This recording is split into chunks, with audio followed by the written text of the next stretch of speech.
Hello, everyone. Welcome to Campfire Chat. This is Andre, your community manager at XD. And today, going over the SS6, the Frozen Canvas season updates, and everything that's coming our way, we have our friends over at Maxroll. So we're going to be having Milky, Palseron, and Tenke going over everything that's coming over this season. They're going to be giving us some hot takes. I'm basically gonna try to represent the dev team as well as I can, and I'm gonna be in the hot seat for 1 hour basically. So yeah, thank you guys for being here. It's not the most ideal hour for our friends in Europe, so thank you very much for accommodating to us. And yeah, let's jump right into it. So maybe I'll pass the ball on to Palseron, who can get things started. Hell yeah. I mean, it's gaming hours, so I think it's fine for most of us, right? It's like 2 a.m. It's pretty normal. So first question I have right off the bat is there's a lot of reworks coming. And one thing I definitely noticed is that is kind of a theme with you guys. Like it feels like, it almost feels like you guys are never really happy with the system. And there's like always moving on. Even when systems seem to have good feedback, is there kind of like maybe a lack of vision, or are you guys never really happy? Is there like a lack of confidence maybe in your own stuff that makes you guys try and change stuff over and over, or is that in itself kind of like a feature of the seasons?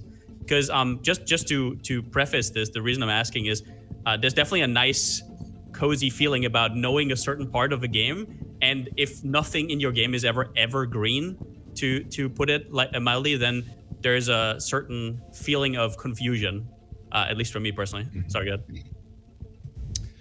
ahead. So basically, I'll try to answer that in a twofold way. So from a game design perspective, we do think it's very important for the game to have a consistent identity, to feel familiar to the community, to feel familiar to players, and for players to associate certain game mechanics with Torchlight. So we do have our own game design philosophy. We do have our own image of what we want Torchlight to be, which, you know, we have many times jokingly in the past referred to as PoE light, basically. But of course, from a game development perspective, data and public feedback sometimes do not go hand in hand. So, for example, I'm going to use the last season, Clockwork Ballet, as an example. Clockwork Ballet was probably our best critically received season to date in the West. But what our backside data actually shows were that retention rates and many other, statistics that are very important to the development team were actually lower on a season per season basis. So where does the kind of spazzy development come into play? Well, it basically means that the developers are trying to find different ways to play with different mechanics to maybe keep the metrics that they're looking at higher across seasons. Now, of course, there's also another issue that plays into here, which is time. So basically, Torchlight Infinite, it's a long-term live ops game service. So what that means that was good or had good retention rates, participation rates, was leading into good income maybe 5 seasons ago, is not necessarily true now in October 2024. So that is also one of the reasons why you see not just Torchlight, but most games that are operated as games as a service kind of model being continually developed and sometimes even kind of Frankenstein season over season, because it's basically the developers trying all they can to make the statistics stay alive and well season after season, so that they can ensure stable income and future development. So yeah, to sum that up, we do have a vision. But at the same time, even if public feedback regarding certain mechanics is really good, if the statistics, if the metrics don't go hand in hand with the public feedback, then the team will probably have to enact its own development changes. Okay. I think one big factor with Clockwork Ballet, which I would agree based on your feedback, it was the best season. This time it came, at least in the West, obviously I don't know about over in Asia now, but this time it came before one of the big competitors, right? Yeah. Normally it comes after, so that's a factor that could definitely play in, because for me it really was the best season you've had today. There were so many good systems and changes, and that starting point can just put such a big hit on the retention and stuff. Is that considered rather than the game itself? Like, there are outside factors that are difficult to deal with, obviously. Yeah, timing is always a concern, especially if we're dealing with major competitors. So basically, of course, the larger titles are also the largest player drains, like they have the largest influence. But what happened during the last season is that it was basically all titles. You know, it wasn't just one or two. Yeah. Like basically everything was, you know, throwing out their new season or their new update. It's that summertime, right? Everyone's out in summer. Yeah. And at the time, it was actually a very large internal discussion, like, should we push it forward by 1 week? Should we push it back by 1 week? And we played around with a little bit, but eventually the team was like, well, no matter where we throw it, we're basically going to take it up the shutter. Yeah. So let's just run with it. And it's actually the same in China, because the way that the community works in both in China and overseas is the same. Like, the people who are playing Torchlight here, they're also playing everything else. Like, they basically have like 2 or 3 ARPGs in their own rotation. So that's basically how it works. But I do think that the major factor was the season itself, especially in China. Well, first of all, Chinese players, they are way more hardcore, so to say, than Western players. Like, they really get into the whole min-maxing aspect of the game, and they break a season really fast. I wouldn't even call it finishing a season. I would call it like just trashing it, breaking it, and being done with it in like a couple of days. That's how it went in China. Like, retention rates in China were actually a lot worse than in the West, because, you know, players were basically just like, no, I'm done, nothing else to do, like 2 days, that's it. Yeah, it's just a mission to cap the dummy on as little exactly. as possible, basically. Yeah, exactly. And Carino 3 existed, so it wasn't hard. Yeah, I can see it. Yeah, I mean, even on other characters, I remember playing Moto Charge Calling, and I wasn't even worried about capping the dummy. I was worried about the fact that I was max hit capped. So the only way I could scale my DPS was hitting in other ways or hitting faster, which was incredibly difficult. And I think the stat scaling, having attributes give direct multiplicative damage, and having a chest piece that just gives 100 of every stat when your skill scales off all 3, that was a big factor. How have you addressed that for the upcoming season? Okay, so first of all, we're trying to address the whole power creep thing. Well, the numbers are what they are right now. I don't think you're going to see that much of a number crunch this season, even though they tried to crunch it back a little bit.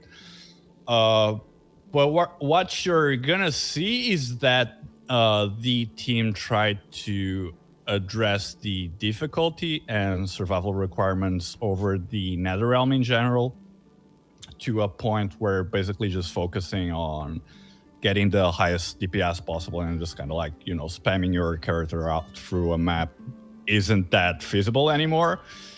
And we're gonna go over that in a little bit, I'm sure, because, you know, some of the ways that the team did it, I know, are contentious issue to some players based on the feedback we got over the patch notes. But yeah, basically they did it twofold. One is that basically the new balancing changes, they are gonna crunch numbers to a certain extent, even though the limits on the dummy and everything else have not been changed. And secondly is that they're basically gonna try to make mapping a more deadly experience. Yeah, from what we've seen so far, there are going to be less things you can click that give you 10,000 times more damage. Yeah, It's yeah. more going to be an incremental thing. And that actually is one thing I want to ask about. There was a very clear progression that you'd have for your character. And you guys actually spent a long time developing this. There were like prototype legendaries, you had set the Voyager set, memories, prototype memories, stuff like that have all gone now. Which you implemented initially, at least from your guy, what you've said, was to make it so you could get your build online, at least functionally, as early as possible. So you could play the build you want to play, and then you could work on upgrading it. With those things gone, what does that trajectory look like for a player now who maybe gets into T7, they can just about get things done, but their build isn't online and they can't really play the build they want to play yet? What does that look like now for them? It's going to be a lot more drawn out. I think that was one of the goals with this season, was just to draw out endgame content even more. So basically, internally, we consider endgame to start after 7.2, basically. Well, we wouldn't call that endgame, we would call that mid-game. So basically, up until 7.2 is the tutorial, up until then is when you get into the actual game, basically. Yeah. And then maybe endgame will be after T8, basically. And what the team is expecting to do this entire season is make the whole thing more gradual. And going back to legendaries as well, the team is trying to go back to a more prescriptive role for legendaries, meaning that, taking away legendary crafting, the team is hoping that the entire legendary experience feels more crafted by the designers themselves. Even though, of course, in the end, that is never necessarily going to be true because of how players actually mix and match it or break the whole thing. But the team basically just wanted to make legendaries feel more exclusive, more prescriptive, draw out those legendary builds until maybe a little bit later into the game, and then like stretch out the whole mid game to late game experience. Okay, so for what I think one thing people may be concerned about is that with the hero trait changes, those kind of plug-in items that you would get, the memories and stuff that enabled your hero trait to like be sustained. An example is Rayhan. You used to be able to get rage on hit, so you could sustain your rage, and that enabled your build. And now without that, you actually have to reach, from what you showed in the trailer, you have to reach a certain breakpoint of CDR to even be able to sustain your rage. I know this is a bit in depth, but getting to that level is now going to be much, much later. So what about the heroes that need these things to get going? Is this just a case of you're just going to have to deal with it until you get there? Or what's the play for these heroes that had things they had to get to even be usable? Is that addressed with the new hero trait changes? I believe that the builds that you were looking at are only going to be viable a little bit later into the game if you're hoping to build the same exact build. So now what we are actually expecting this to lead to is basically a different set of builds, at least early into the game. You're probably going to be looking at players having, this set of like, you basically run this until level 78 or whatever. You basically run this until whatever, and then like that's also how it has worked in previous seasons, but due to the way that hero traits were reworked, some builds that were much viable early on are going to be drawn out a little bit longer as well. And the meta was definitely getting a lot more defined, so I don't think it's the worst thing. I just worry about the like feel good that might have been removed from some of the traits, where you have to wait so long to get them to feel good. That's the only thing I'm a bit worried about. I guess one of the things that that Milky is also concerned with the prototypes being gone is, for example, in PoE you have kind of like a league starter that you have to play, and then you have to make currency, and then you can play your build. That used to be one of Torchlight's strength, where you can actually league start your endgame build, and it's like you can kind of just min-max one character. And maybe that's now a concern, where you have like these stepping stones that prototypes were kind of enabling. I don't know. I don't think that's something I can address with confidence right now until the season is out, to be perfectly honest, because... Okay. Thank you, I think. Yeah. So that makes sense. I've messed around a little bit with things. What I did notice from everything we've seen so far, my own experiences, the path of progression does a very good job of telling people what systems exist in the game. But it doesn't necessarily tell people how to use them. It says, craft an item, but it doesn't say put resistances on to cap. It does sometimes mention those things in a later step. Do you think the whole path of progression is going to adequately guide players? Or do you think it's going to give them too many steps and not enough guidance? I think, well, first of all, for veteran players, I don't think it's going to tell players much. If anything, it's just, basically a way for you to get your own rewards and share them between characters. For new players, I do think it's helpful more in the sense of letting players know that these systems exist. So what do I mean by that? If you're going into Torchlight for the first time, let's say you're not on an active Discord, let's say you're not going through Maxroll or Reddit while you're going through the game, you're actually going to miss a lot of these systems. You're basically going to blind your way up until halfway through T7, and then you're like, oh no, now I've hit a massive wall. What am I supposed to do? And that's basically because you were actually never aware that these all other systems actually even exist. And I think that the way the path of progression is implemented right now is useful in the sense that it alerts players to these mechanics. But as you said, it is not complete in the sense that it is not a very detailed or prescriptive set of instructions.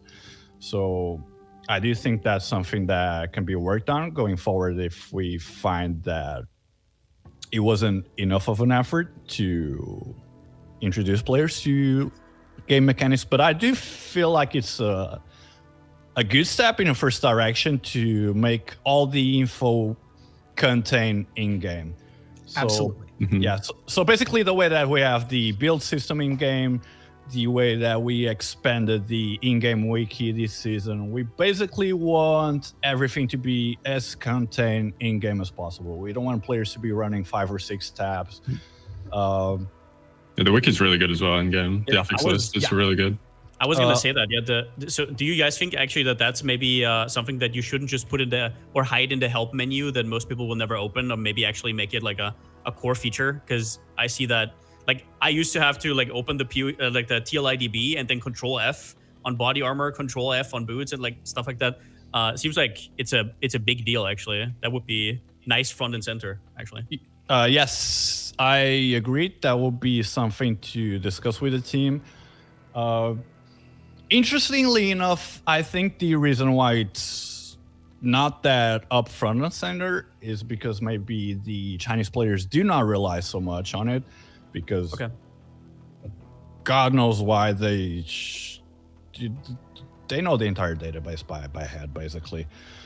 But yeah, as you have seen the past couple of seasons, development has also started to consider the overseas markets more and more, not only in terms to game design, but also monetization as well. So I think it would be nice if we can make some changes that make more sense from a Western point of view, when one of them would not having that hidden away in a deep menu. Also, another reason is just the fact that whether we like it or not, the game was developed by a Chinese mobile developer, of course. And a lot of that comes with its own design philosophy, which also extends to UI. And I don't know if you guys play any other Chinese developed mobile titles, but it's menus on menus on menus on, red dot. Yep. It's something that we're also gradually trying to get rid of, and the team has actually been very receptive to it. So sorry, go on. No, sorry, go ahead. So basically last season we got that new UI. We also convinced them to get rid of a lot of the pop-up ads and the red dots, and that's something that we're still striving for. Because, sometimes we open a comment section for a review for Torchlight, and, a lot of the comments are like, oh, trash, mobile, pay-to-win game. And then you see a lot of the people responding to them. They're like, oh, no, bro, it's actually a pretty good game. Just ignore That's the biggest thing, bro. That is the biggest thing anyone says. Like, if you actually, like, so many people that play the game, they have to deal with someone saying monetization, the UI, it's a mobile game. But then you go, yeah, but it's a damn good ARPG. Like, it's the number one thing you get anyway when you talk about this game with someone that hasn't played it. Judging from my own community, just real quick, judging from my own community, the people who actually stuck with it for a little bit and clicked through those pop-ups, right, and actually got to experience the game. I mean, hardcore players maybe not so much, but softcore blasters, for example, from PoE, they love the game, or most of them love the game. And it's like these small things that are just too front and center. For example, pop-ups. That's just maybe stuff that is accepted on mobile titles, but not in the ARPG space, right? At least not in the West. I don't know how it is. No. It's just a red flag for some people, right? Like, it's just an instant, nah. I mean, it's like when you tell a guy, hey, this anime is really good. You just have to stick with it for 200 episodes. Like, Yeah. Totally. like, not everyone is going to go through that. I don't blame the people. So, yeah, from our end, I think the most accessible way of addressing it right now is to keep redoing the UI, to get rid of all those pop-ups. Oh, speaking of UI, speaking of game design, I can let you guys into a quick sneak peek on live stream. Oh, yeah. So, yeah, I was basically just going over this Riker video, which of course was a sponsored piece of content, but the comment section was not very receptive because they were like, oh no, I hate looking at this game. I hate how the game looks. I hate the design and whatever. Well, game design in general, meaning UI, character models, lighting in general, is going to be one of our priorities going forward. So So basically the team is aware that the whole aesthetic as it stands is not very well received overseas and is actually a hindrance to the game's long-term success. So that's something that's going to be addressed in upcoming seasons. So not only UIs, not only pop-ups, but actually character models themselves, the VFX themselves. Yeah. Okay. Definitely want to draw the attention though to the details and not necessarily the graphics, right? People are playing WoW forever. It's like definitely like these hints that are like, oh, this is mobile-y, right? That's I think really the number one thing. Yeah. In my opinion. In fact, I guess. Sorry, go ahead. So Steam Next has been going on. There was a game that I opened a demo for. There's like 3 pop-ups. I closed it. I uninstalled it. Yeah, exactly. It could be amazing. It could be one of the best games ever. The UI turned me off of it so much that I'm not going to give it a chance. So I mean, I personally do the same. So, for example, I remember a few years ago, I was into this Dragon Ball game on mobile. I didn't play for like a month or two, and the next time I log in, like I have like 8 or 9 unskippable pop-ups of all the gacha that has been updated since then. I'm like, no, bro, I'm just uninstalling this. I'm not. Yep. Talking about monetization. So you guys have talked about us now being able to grind one of the old pact spirits, right? The old legendary pact spirits, which was one of the biggest complaints that a lot of people had about old seasons that basically get implemented into the main game. And then the pact spirits are just too important and you kind of get priced out of even doing that kind of content. And you guys hid it behind a 20 boss challenge. Now, remembering your guys' challenges from before, for example, I remember the pirate challenge that one-shot my Rosa, which I didn't even know that was possible. Do you guys feel like it will be hard for the people who maybe need it the most, which might also be newer players who maybe want to find their first MF pet or something like that? Do you guys think that this might be way too much for them? So first of all, the challenge is supposed to be hard. So the way that it was designed is that, well, there were 2 important game design decisions behind it. One, of course, was to address the whole contention of the pay-to-win issue. Because now you can actually say, well, free-to-play players, they actually have a pathway of accessing this content. So at least from a game design philosophy, it does open a pathway into that. And secondly, it was to improve retention rates and to serve as an incentive for players to stick out over the season. So it was designed to be very difficult on purpose. So it basically means, okay, you went to the end of the season. If you actually got through this content, it means that you have a very well-designed build. It means that, well, let's just say you're not going to complete the Supreme Showdown if you bumble your way into endgame content. Like, you're probably going to need to spend a lot of time refining your build. Now, is it going to be too difficult for some players? Are completion rates going to be too low? To be perfectly honest, I don't think that's something I can safely estimate right now. But I can tell you guys that what has already been discussed internally is that if completion rates fall below our expectations, either the challenge itself is going to be fine-tuned to be less challenging, or we're going to find another activity grind fast way of Half of progression, maybe. Well, the issue with the path of progression is that it's a one-time thing, and we do want the pack spirits to be grindable season after season. So basically, the way that the Supreme Showdown is designed to be right now is that if you come back next season, either the path of the Supreme Showdown is gonna be reset, so you can grind out another pack spirit, or if the completion rates are too low, we're just gonna put it somewhere else. But yeah, grindable pack spirits are something to stay. Whether the Supreme Showdown is too difficult to complete or not is not something Gotta get good. Yeah, okay. I mean that's what I want to say. Get good. But Yeah. we also have our own expectations for how many players are gonna get it, and if it does not reach that mark, it means that we bumbled something up and we need to address it.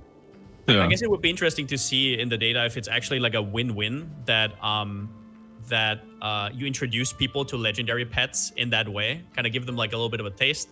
So It's like I was gonna say the word. I don't think I can say it on live stream. We're gonna be pulled off. Yeah, but basically like a dealer giving people taste of candy. Yeah. I have no idea about the data, so I guess maybe the question is a little bit mute in that sense. But yeah, sure. I think it's really cool that you're so open about some things being like for retention and whatnot. I think people will respect that a lot.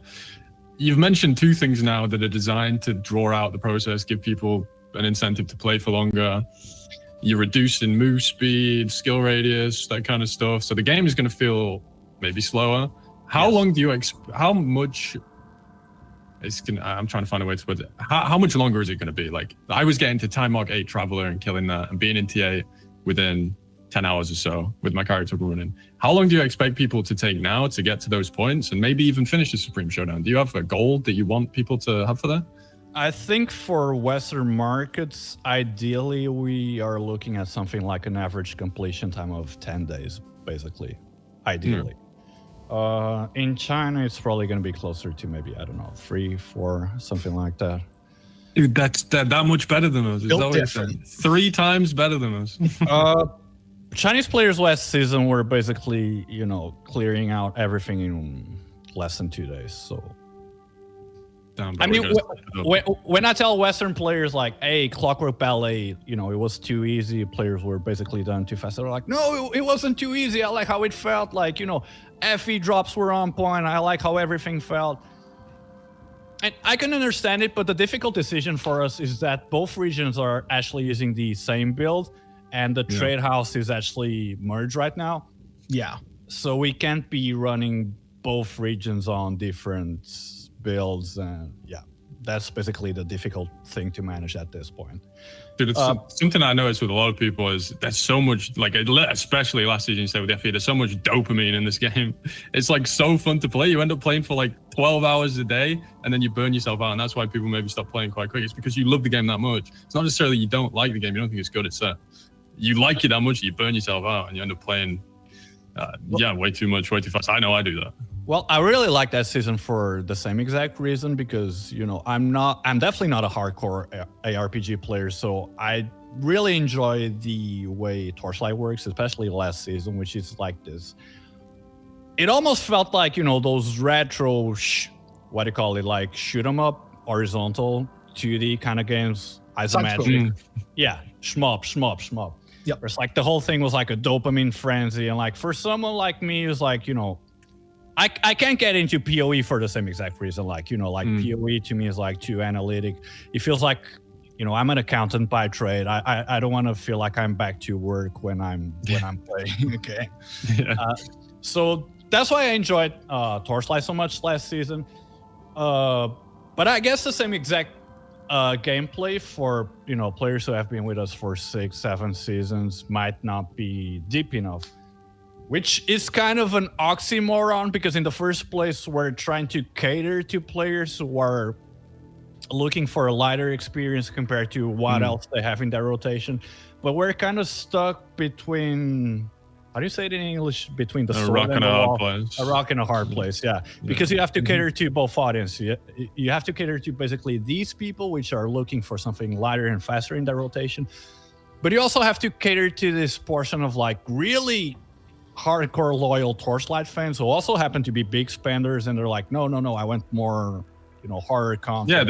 They've played the game as it is, where you can move 3 screens within a second, and you do blow everything up. Like, it's going to be a big shift for those people, I think. Yeah.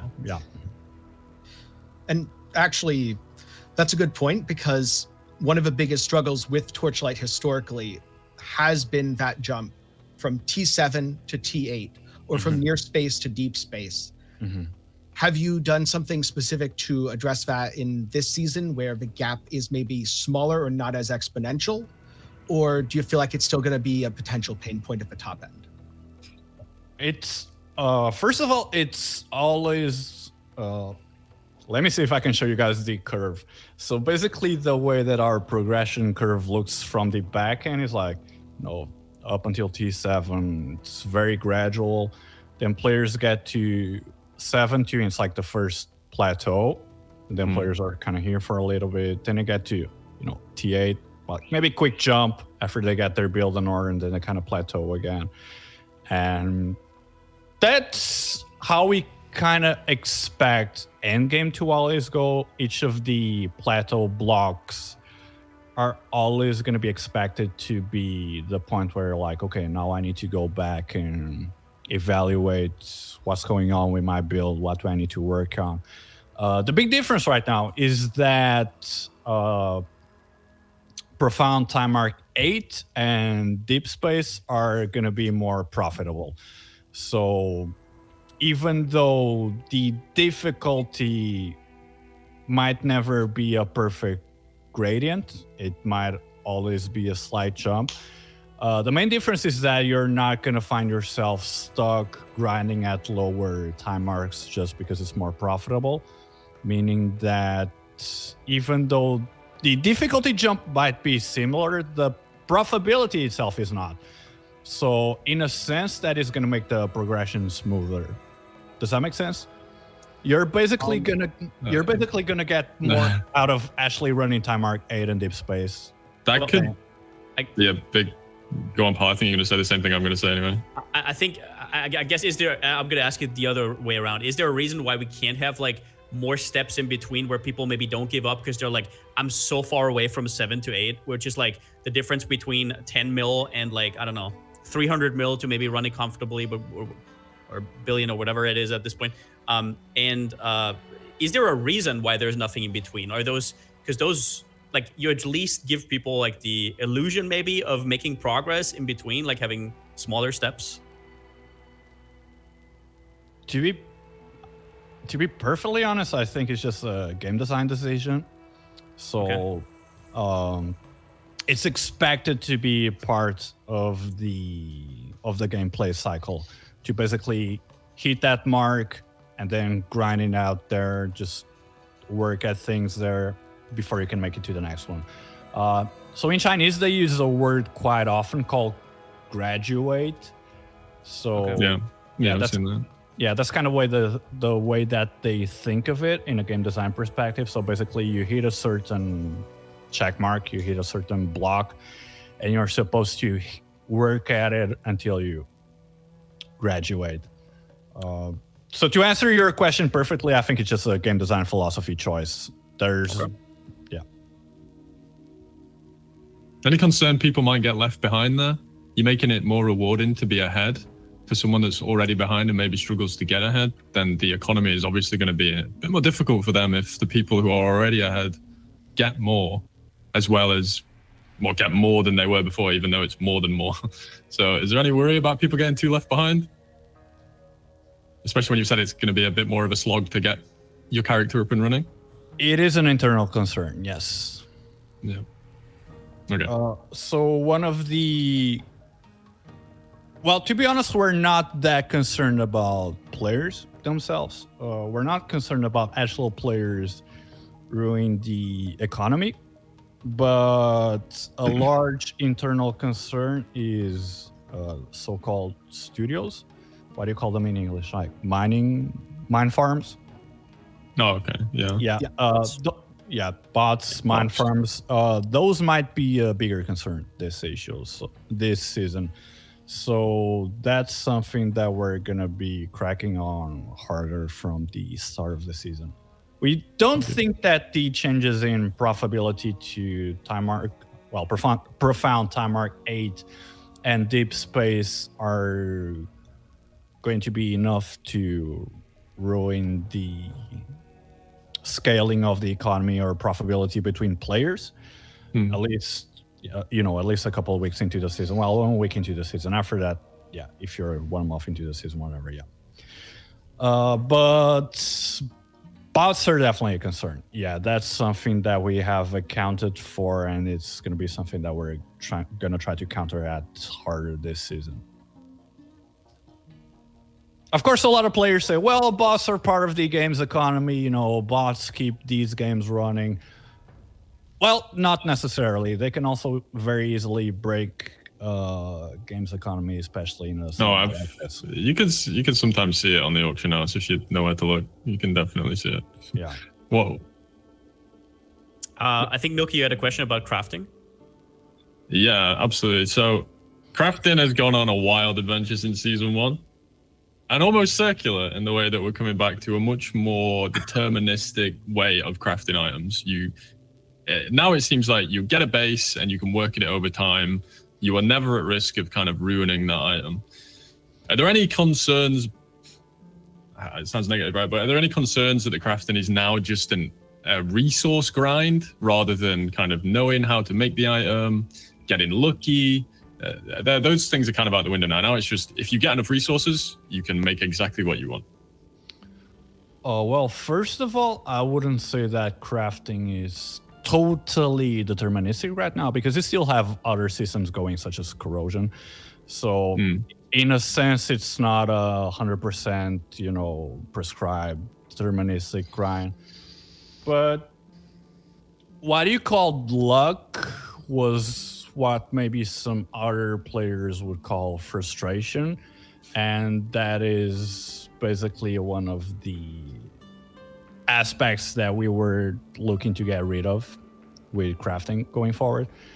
Now you say, well, crafting has almost gone full circle because it's essentially went back to like how it was 6 seasons ago. Similar. Yeah, not similar, exactly that. Yeah, but like... not that that's a bad thing either, by the way. I have very fond memories of season 1 crafting. And the way that, from the developers' perspective, this is countered is that, well, basically in these 6 seasons, a lot of other game mechanics were developed. So there's actually a lot of other ways to draw out your build that allow us to bring crafting somewhere where it's more perceptible. It's something that players can get into much earlier. It's something that can go on with them. And I think it was not so much about making it a deterministic resource grind, as you said, but more about making it into something clearer, fairer, kind of taking out the gambling, frustrating aspect out of it, which of course is still there if you want to do corrosion, but just making it a more stable thing throughout your entire. I think it will 100% raise the floor in terms of, you know, how everyone can engage with it and get the good items. I think it will do exactly that for sure. I mean, I perfectly understand what you're saying. You're like, you know, it is very, I wouldn't say set in stone, but it's a much more linear path. But that was intended because right now we have so many other, you know, other mechanics that it's fine if crafting is more linear in a sense, because it does allow much more players to participate in the actual crafting system. I guess the problem might be that maybe it's not really crafting in the sense that a lot of us understand it anymore, because now we can exactly determine what kind of mods we want. We can pick them out, and it's basically just picking out our own progression bars that we just click on from tier 4 to tier 3. There's nothing really happening. There's no hype moments. There's no downer moments. There's no like, I don't know. The curve kind of goes like very linear and not up and down. And it almost doesn't feel like crafting anymore. Those moments almost feel like they're part of crafting, right? And everything else is just a progression path, another thing that you click through. Does that make sense? Yes, I guess if it was another game and this was a new system, you would probably actually not call it crafting.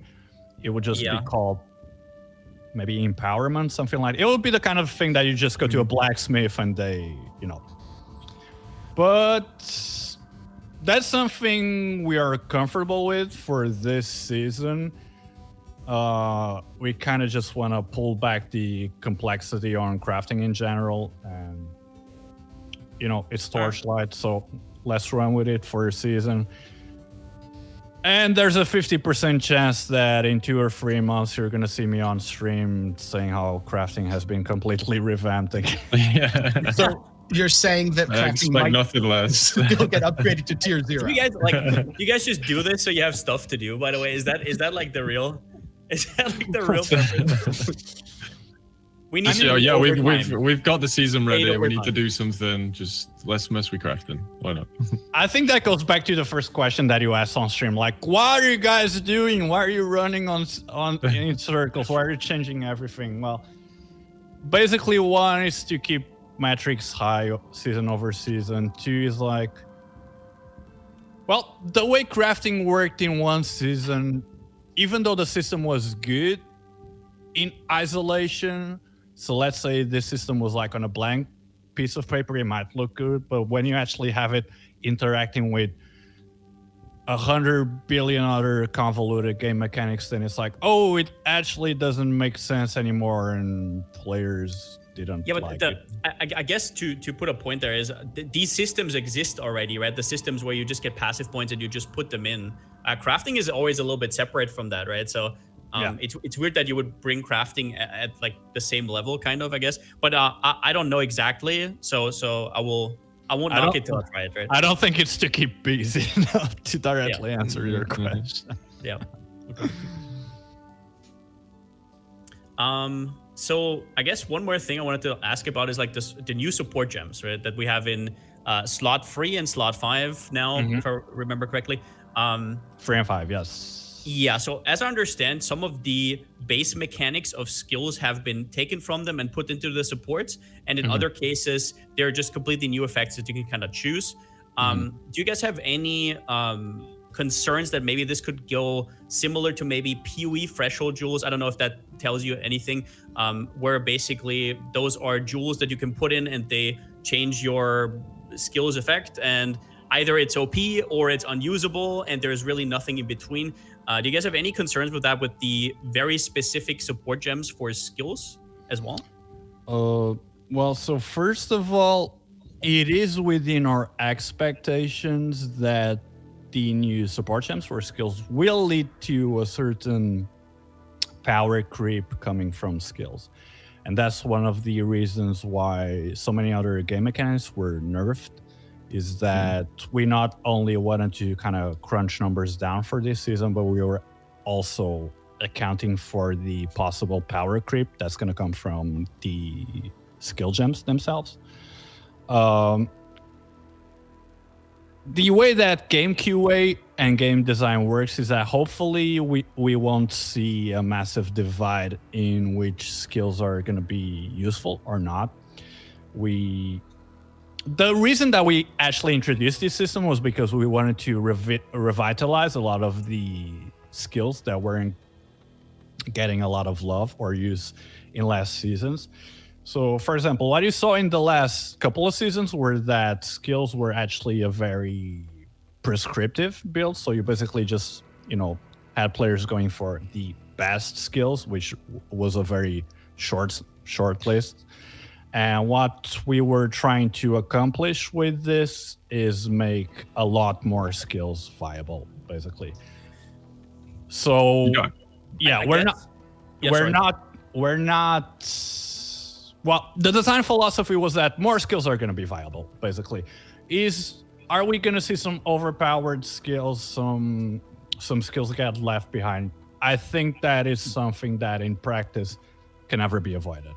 But we are hoping that it will make much more skills viable than it was previously. Yes. You got a hot tip for the chat? What skill have you seen that maybe you liked of the new ones about it? I don't think I'm in a good position to make any skill or build advice because I'm gonna be trashed by players because players are also much better than me. Bad play. So carrying on from that, not the skill part, but the earlier skill part. Let's say one of the new supports is seen as mandatory. A skill is never used except with that support. Alternatively, what if one of the new supports is seen as detrimental? It is worse to use that support than to have nothing in the slot. Would you, in the first case, make the effect baseline so that the skill can just be good and then get transformed in other ways? And in the second case, where it's currently unusable, would you be buffing it in a future season? The way that we have been designing the game so far is that we would go for the second scenario, meaning that the one which is unusable would be buffed up. Now, the issue here is that we cannot accurately predict how much power creep is going to come from the new gem system. So I cannot say with full confidence that scenario number 2 would be the one that we would go with, but that's basically the way that Torchlight has been designed so far. But that's also the way that's led to, 5 bazillion trillion DPS on the dummy, so... Yeah, it sounds like we know exactly where to look for our OP characters next season. Just look at all those new supports. I mean, I can tell you something. The way that the game was marketed in China for this season was the skill season. So, yeah, that should give you a hint as to how the devs are looking at the endgame the meta for this upcoming season. So in a sense, give skills more character as well, like make them a little bit more unique, stand out, not just be an icy ring around you and that's the fiery ring around you and stuff like that? Exactly. Yeah, okay. Makes sense. So you dropped a little sentence that made me a little bit concerned in the announcement. Maybe you sneaked it in there. You thought nobody would hear it, but so you talked about on-death effects on monsters being in the game. I'm sure you got 0 death threats because of this. But, yeah. So I've heard, right, completely, it has nothing to do with me, obviously, but I've heard other people don't like those effects. And they're kind of seen as cheesy ways to kill players off.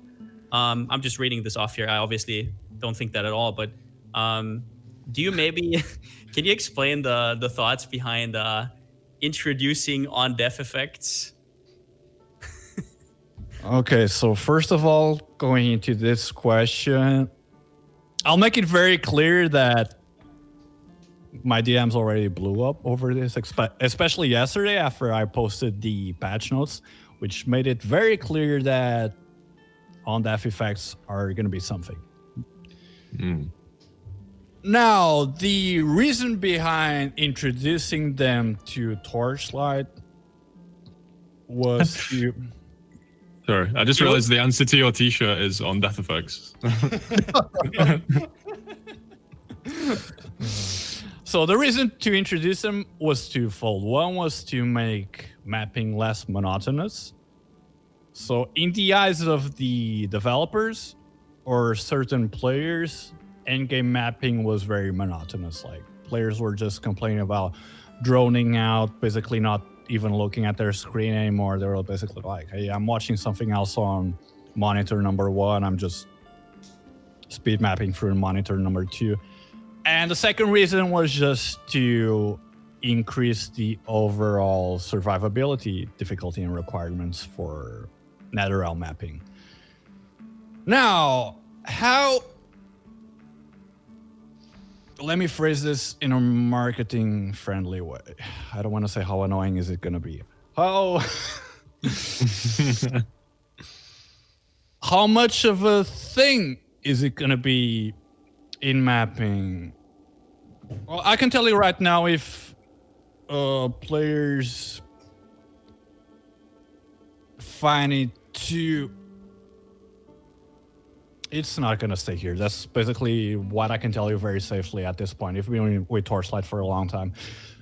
We do have developers who also play a lot of PoE, and from what I've been explained, it is not nearly as bad as the on-death effects that cause so much controversy on PoE, which might be a lot of the reason that players are so apprehensive going into this new season, is maybe because they have some sort of PTSD from PoE. Yeah, we got trauma, bro. I mean, on-death effects in PoE are not survivable.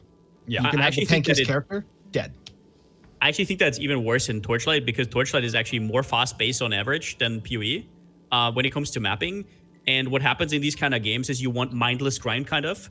You want to be able to have mindless grind. And if you're looking for a challenge, you go bossing, unless you one-shot them, obviously. But let's say if you chose, you would go somewhere else. You wouldn't go to maps to like focus and see what's going on, right? You're never gonna hover over a rare. It's not happening, right? You think that a pack would all of a sudden just one-shot you, it just takes you out there, and it's not like it's something interactive. So the question is just I guess the goal is that you have enough defenses that it doesn't one-shot you. So you kind of set like a bar where it's like, oh, you have to be this defensive so you don't get one-shot, but it still feels cheesy, right? So it's basically a defense check. Yeah, in practice, that's just what it is. Yeah.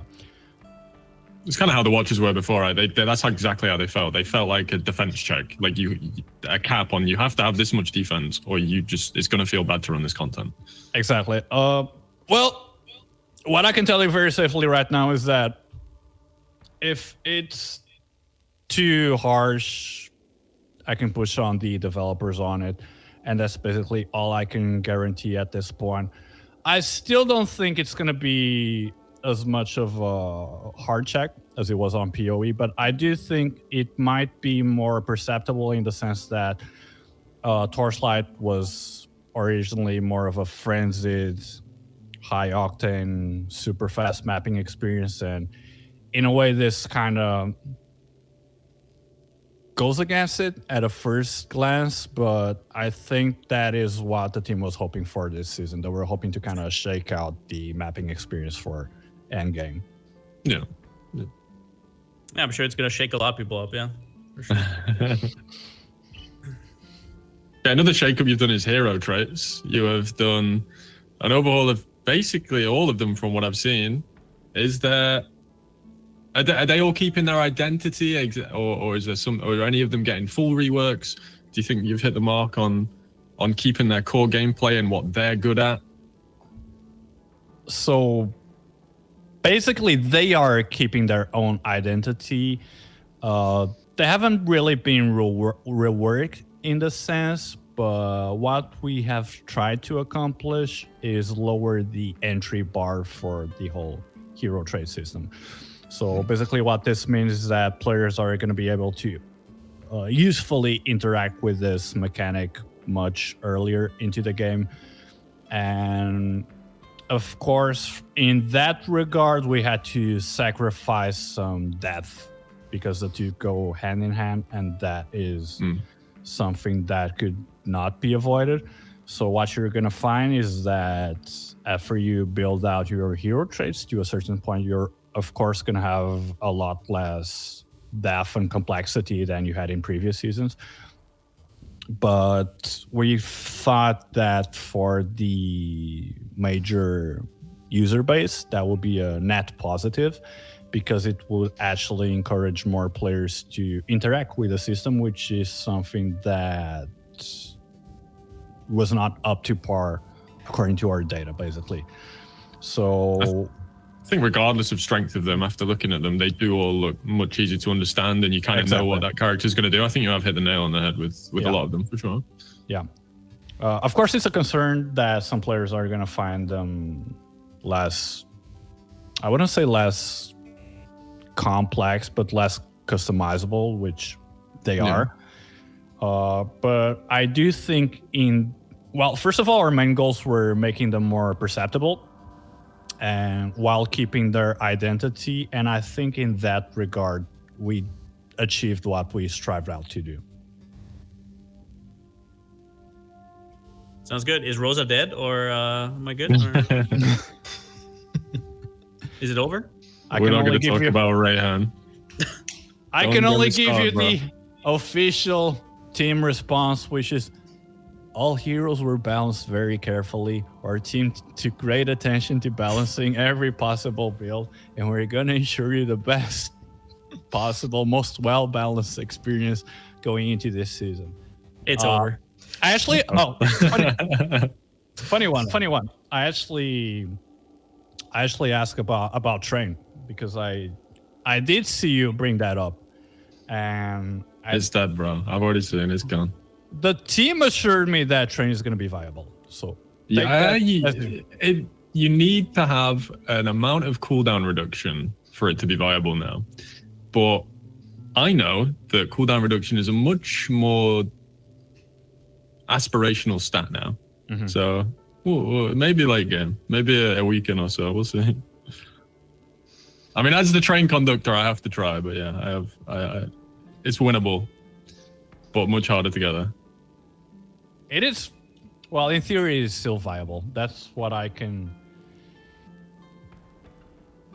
What's the word for it? That's how I can assure you. Assure you, yes. Maybe I'm missing something. Then I'll have a look. You were watching my English breakdown on live stream. Yeah, leading on from the discussion of hero traits a little bit. Hero memories are very different now, and they're kind of a long-term investment system. Mm-hmm. With so many different long-term systems, do you think players are going to be progressing them all at once? You know, you get some embers and you craft your gear, you get some fragments and you work on your hero memories. Or do you think players are going to try to work on one thing at a time? I'm going to get all of my gear perfect, then work on hero memories, get those perfect, then move on to my divinity slates. Because it feels like if you try to do a second one, you're going to struggle because you're going to be missing a lot of power. Yeah, so basically the way that the game is designed is that you're supposed to be working on them concurrently, because it's actually not profitable for you to just be working on one single thing at a time due to the nature of how things scale. The cost of investing in one single game mechanic is, of course, going to outpace the marginal benefits that you get from invested in it. So yeah, we are hoping that players basically invest in a lot of different game mechanics at the same point if they want a more stable growth experience throughout the season. Basically, if you're just gonna, for example, be looking into hero traits or whatever it may be, you're gonna hit a ceiling very soon, and they're not gonna have a good time. With how many void chart points we get, do you think there's enough room to let players do that? Or do you think players are going to feel like, I can't invest into, say, Twin Nightmare that I really enjoy farming because I have to take Black Sail, otherwise my hero memories aren't up to par. And I have to take Cube, otherwise my slates aren't up to par. Oh, I think the void chart points are going to be more than enough. We actually, I don't have the full data in front of me, but I actually think we gave out something like 12 more points this season. I'm not remembering it exactly, but yes, I do think that void shard points are not going to be an issue. I like that. I always felt like I had just too few last season to get exactly what I wanted, so I like that. If I'm not doing the math wrong, it's going to be something like 12 more, but I'm not exactly sure at this point. I don't want to give a concrete answer on live stream because I'm going to get my ass handed to me after this season. But yeah, we're going to have a few more this season. Good stuff. Okay, so maybe let's start wrapping this up. Maybe we can do a quick round. You guys can ask whatever you want. Either about Torchlight, this season, future plans, personal questions, maybe like a quick fire session. Let's go. How happy are you guys with the Western audience in general, like with the reception? Do you guys feel like we're coming around? People are coming around? Is it like a lost cause? Are you guys turning back a little bit? Are you going full steam ahead? I feel like the developers are very willing to listen. So basically, as you know, I was just onboarded a couple seasons ago. I was actually transferred from another project onto Torchlight. And I was not expecting the developers to be as receptive as they have been.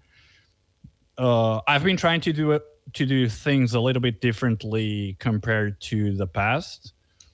There's still a lot of work to be done, especially, well, not only in regards to the game itself, but also in regards to the marketing side of things. I do hope that going forward, we can totally decouple from the Chinese marketing side of things.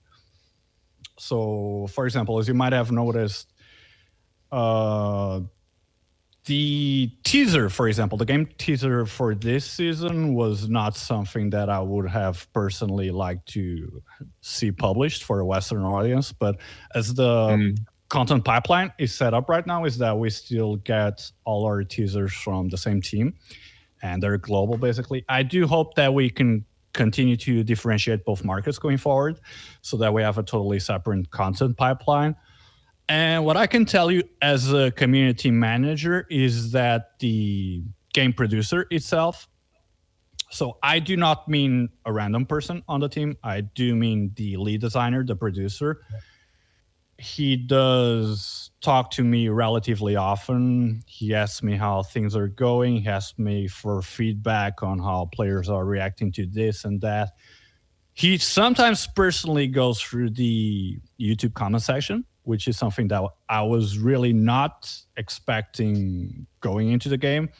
That's cool. And a lot of changes that you have seen these past two seasons, whether in regards to monetization, the UI, they come in large part due to public feedback and pressure from Western players. So to sum it up, I think we're headed in the right direction. I think we're taking baby steps, but I think it shows that the Western market is performing well and well enough for the development team to care about it and be willing to listen to feedback and enact those changes as quickly as possible. So yeah, I think we're in a good position right now. Step by step. I guess to just glaze for a little bit, like from my personal experience, the first seasons have been, I guess it's different cultures completely when it comes to presentation. The first few seasons have been maybe the presentation a little bit cringe, what you would say over here. Yes. And that's definitely gotten a lot better with like the Steve Jobs, Chris Wilson kind of presentations that you're trying to do now. So I definitely think that it goes into a good direction and it's like a lot more Westernized, yeah. I would like to redo the entire content pipeline, but you know, I'm one guy and it feels a little bit dangerous to basically turn to the team and be like, hey, no, I actually don't want to use any of these teasers. I don't want to use any of these trailers. Let's just, you know, give me this so much and so much budget and we'll go in a totally different direction. That's a dream, basically. That's the final goal, but we're taking baby steps to get there because we also need to build trust with the team that show that, you know, reception from the Western market has been positive, and we can kind of take marketing into our own hands. And as long as things keep looking good, from not only from a public feedback perspective, but from a player data perspective, meaning retention, user count, income, revenue. So yeah, the team will continue to give us more and more leeway in that regard. Great. You guys got anything? Yeah, I've got two things. First, the number one feedback that I've seen from my community, permanent trade tabs when? Second, a personal one. Are you going to add a like Vampire Survivor like Bullet Heaven Swarm game at some point? Can I add a third point to that yeah. first one he said? Can we Please get a do. commodity-only auction house tab, please? That would solve so many problems. First, permanent slots, permanent tabs. Yeah, this is something that has been asked a lot, and basically the reason it's not been implemented yet is because it's a relevant slice of the seasonal revenue. So to give you a quick and simple overview into how it looks from the backside is that Torchlight is a seasonal based game. So when you publish a new season, you get this massive spike in revenue, which comes mostly from the season pass, the new pack spirit, and the auction house tabs, basically. And then after that, you basically see this massive drop, which levels out for like 2 or 3 months. The reason those slots, the tabs haven't been taken out yet is because we're not at a point where we feel comfortable taking them out. But we're basically enacting changes to monetization step by step right now. So the first you saw this season was testing out free heroes. So we're going to run with that for 1 season and see what effect that has on our overall revenues. And if we find that, for example, it had no negative impact, or we could make up for that revenue via other ways, such as the new Hunters Fund, then we can actually keep it like that and keep the larger population happy while still ensuring that we can pay our team, basically. The auction house is the same. So it might be something that is tested eventually, but at the same time, we're going to have to make up for the loss in revenue somewhere else. Yeah. Yeah, and just from what I've seen, the battle pass or season pass looks much better this time around. Yeah, basically it's going to be, a lot, you can grind it out a lot faster. Yeah. It's not going to be time gated. We also reworked rewards so that you're not going to get as much garbaggio on there. Your respect tokens have a legendary box. That feels bad. Yeah. You're basically going to get a lot more cosmetics from it. That's the direction that we went with it. I know maybe some people were expecting more primos or something like that from it. It's basically going to be more cosmetics. That's the direction. That's cool. More skill effects, please. Yeah, skill effects. Oh, yeah. They're so good. That's Dude, what I spend my money on. Yeah. We've got bike, Savage Charge. Make a train one, please. I beg you. I'll buy it. I'll buy 10. Get it done. But yeah, season pass is going to be better this season. It is going to be much easier to get through. Rewards are going to be more direct, clear, less, less respect tokens, less things you do not want from a battle pass. And yeah. Anything else before we go? I think it's good. Yeah, I think we got a lot out of you. Okay. Thank you guys. Yeah, thank you guys for joining. I know it's probably going to be like 2 or 3 a.m. in Europe right now. It's probably, especially for PAL, it's quite late. Thank you guys so much for joining. Thank you guys for not being too tough on me, for letting me. Oh, you did it. It was amazing, man. Thank you. Oh, yeah, patch notes win. Patch notes win. It's Yeah. true. Okay. So we posted an overview of the build yesterday, so that's available. And the patch notes this season are going to be made available through TLIDB. So what does that mean? That means that the entire game data was extracted from our game build, and it's going to be available directly over that wiki, basically. So changes are not documented anywhere? The changes are going to be direct. Oh. So you're basically going to be able to compare it season on season. Oh, so there is going to be a document that compares. So there is going to be patch notes, or? Yeah. So basically, we have this patch note overview document, and then the way that you can check out all the detailed numerical values is that you can go into the wiki, and it's basically going to have a side-by-side comparison. Okay, perfect. Yeah. And do we know when that's going to go live? It's ideally gonna go live today. It actually went live last afternoon by accident. Yeah, we saw that. Yeah. I tried not to bring it up. We saw that. Yeah, but players. Okay, so it was not supposed to go live yesterday, but players found it, and the reason why it was taken down is because the values on there are actually still not final, because it's basically directly extracted from the game build, and the build that they had at the time was still not the final build. So they're going to finish developing the wiki based on a more finalized build. And yeah, if there are also any changes to the game after that wiki is made public, we'll make a further announcement just to let players know, hey, please go look at it again, because we have changed some things. But yeah, that's how it's going to be made public this season. And hopefully that's going to avoid a lot of the user error that we have seen in past seasons. Translation is always going to be an issue, but hopefully if we can work on extracting things directly from the game build itself, it's going to minimize user error. So basically the only translation error that you're going to see as well, if the game was poorly translated, then you're going to see a poor translation, but at least it's going to be coherent. At least you're going to know what you're looking at. It's going to match what's inside the actual game. So at least it's going to be more coherent. Okay. Nice. All right. Thank you, guys. Thank you so much. Thanks everyone at Maxroll. Thanks to the community for jumping in. Thanks for staying with us. And yeah, the Frozen Canvas is coming on October 24, 7 p.m. PDT. That's probably going to be October 25 for you guys in Europe. I will make all the further announcements on Discord with the timestamp so you guys can check it out and make the appropriate conversion for your time zone. And yeah, thank you so much, and we'll catch you guys soon. Thanks for having us.